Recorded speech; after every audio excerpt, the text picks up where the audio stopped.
So I took this standard Super Cub and made it off-road worthy. Well, I think, anyways. So we're gonna do a little test of things after I collect all the supplies necessary to see if all these things and the Super Cub itself can take me on many adventures. The biggest adventure I have in mind is going from Midland, Michigan, all the way up to Mackinac City and back, just taking trails, not from this route. But first, we're going to start out on this trip going on that route, which, as you can see, is just a small fraction of the overall concept I want to do. We're really going to end up in this area here of Grim Township, these kind of grim loops. Living in the outdoors is something that I've gotten pretty good at, so that shouldn't be too big of a deal. Um, but what's going to be a problem is taking all of the stuff that I would usually use to go on these adventures and strap it to a 210-pound motorcycle and get it and me across over 400 miles of trail. So, yeah, I never did that before. And figure out how to document it all on film. Like right here, I'm trying out this new headlight mount that I have, and obviously the handlebars is kind of tilted. The kind of interesting thing about this mount is a clip that can also rotate, so I can get some side shots or aim it towards the front or back towards myself. But anyways, this is where it's all starting. This will be the starting point. It's kind of outside of Midland actually, but it's just a short, like, I don't know, a half an hour ride on roads to get out here. And look at this, a new perspective to the left, which I kind of illustrated would be coming from a photo I showed earlier.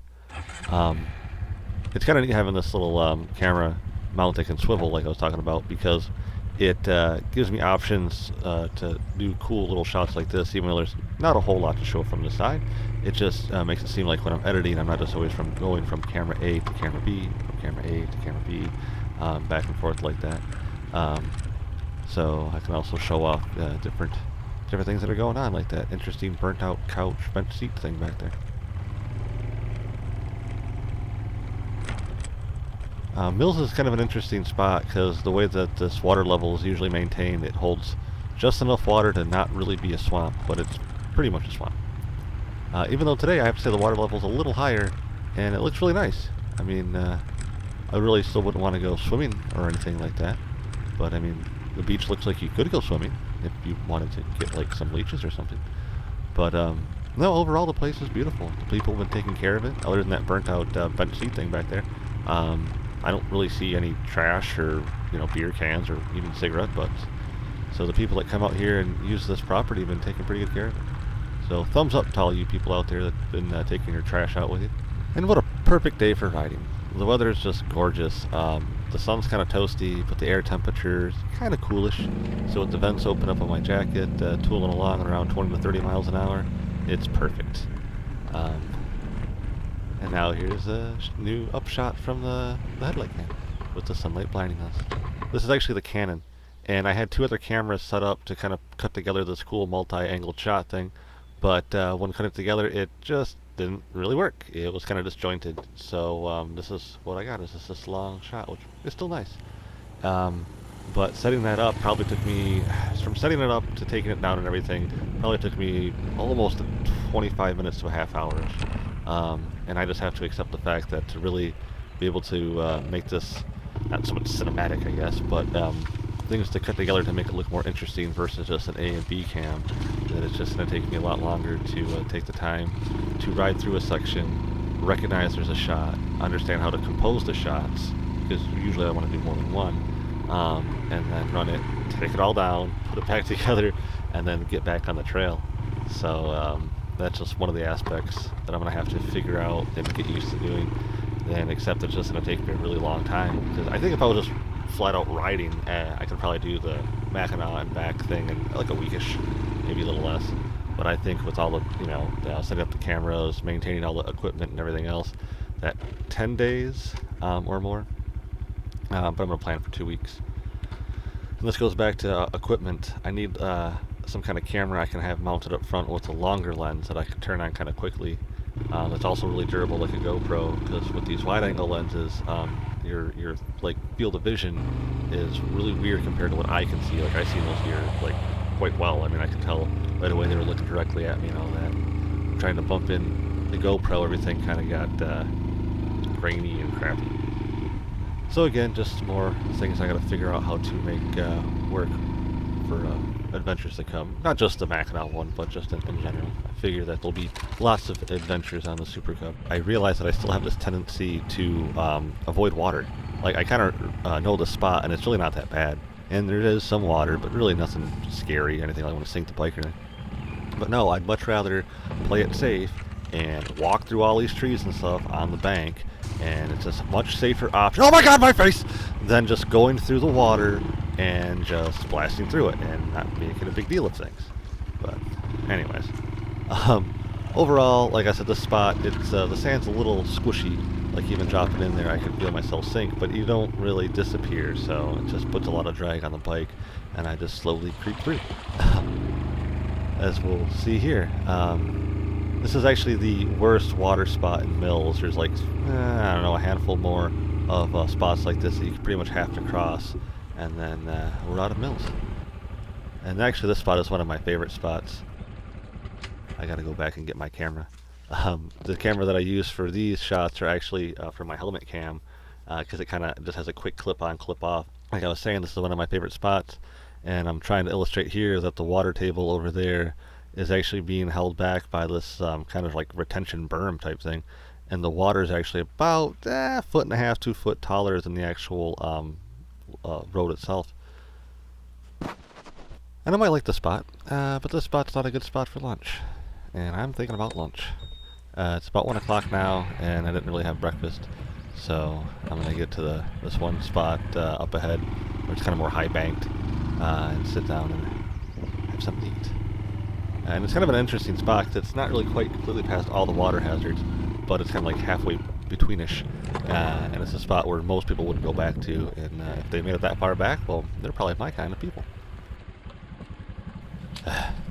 And again, it frustrates me to watch this, when I could like went a little bit lower through that kind of soft sand, and no, I'd much rather be in the bank here fighting the trees. So, yeah, again, I gotta stop being a baby and, you know, not be afraid to get a little muddy and a little wet. And riding a little bit more in first gear in the mud. Because I'm in first gear anyway, so anyways. Sorry, it bothers me. This is kind of the back end of the water area here, and as you can see, it's got this nice higher bank. So I'm gonna come up in here and just hang out and have lunch.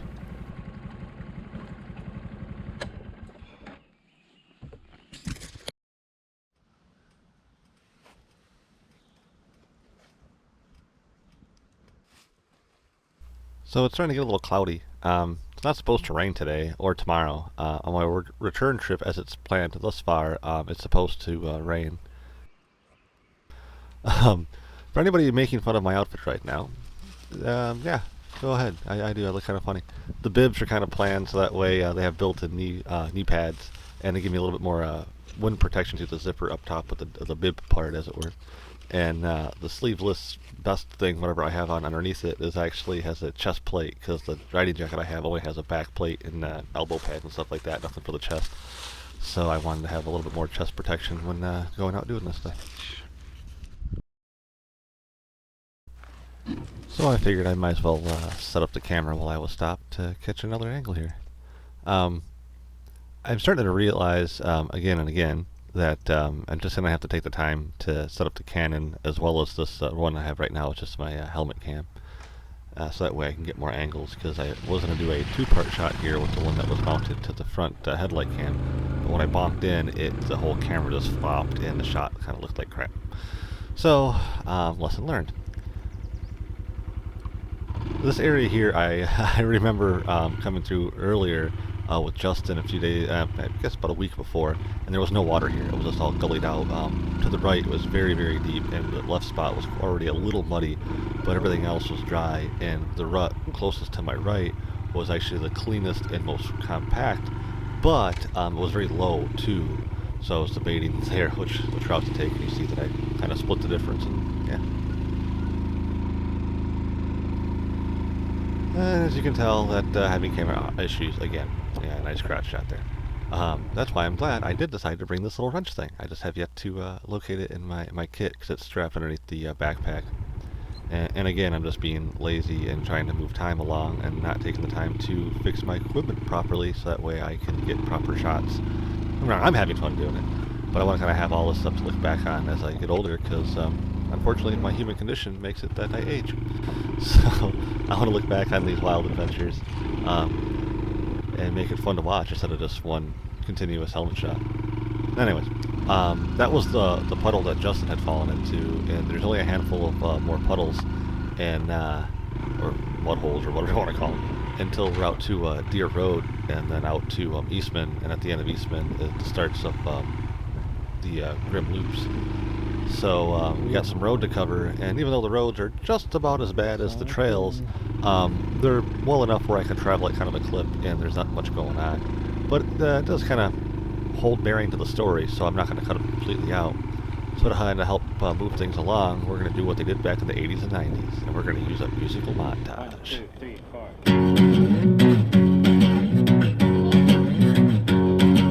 I was authorized to ride on a rocket to the moon, but we left too early and we're getting there too soon.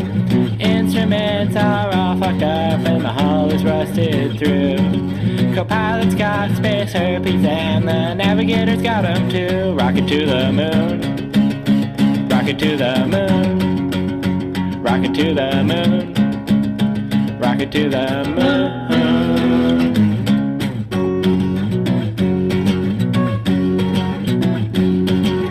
I was authorized to ride on a rocket to the moon, but we left too early and we're getting there too soon. Cargo bay is full of whiskey and the cockpit's full of beer.